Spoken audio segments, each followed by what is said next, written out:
Hey, Jordan here from JointReplacementTherapist.com. Today we're going to talk about the most common issue we see in peripheral joints. A peripheral joint is something such as the shoulder, the hip, the knee. And what that most common classification is called a knee derangement. What a knee derangement is an obstruction to the joint, meaning there's something blocking the movement inside the joint. A lot of times what we see in physical therapy is most people have the ability, if they find the right direction or the right exercise, to reduce this obstruction in the joint, and they see a quick improvement in their symptoms and their range of motion. So let's take a look at how to self-assess a knee derangement very quickly at home on your own and get some improvements quickly. So first, what you're going to do, you're either going to lie down on the floor or somewhere where you can see where your heels can lift, and you're going to squeeze the back of your knee into the mat and try to lift your heel as high as possible. And what I'm doing is I'm going to take a look at how high my heel went, and on the right I can see it went about an inch, inch and a half, and I'm going to think about not only how high it went but how it felt, and then I'm going to take a look at the same movement on my left heel.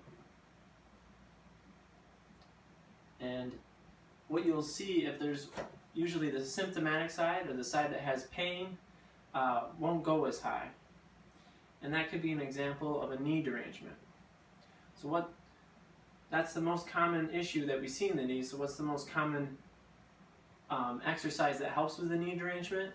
It's extension exercises. So let's take a look at one simple extension exercise to see if you can have any success with improving your range of motion and your symptoms after doing that test.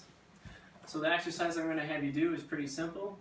You're just going to take the side that didn't go as high, and you're going to straighten your leg, and you're going to squeeze, squeeze, squeeze as hard as you can, squeezing the top muscle, the thigh muscle, also known as the quadriceps, and then relax it down. You're going to do 10 repetitions. Squeeze as hard as you can. Each time trying to go a little further into the range of motion. And then after 10 repetitions, you're going to get back on the table or back on the floor and recheck to see if you made any improvement.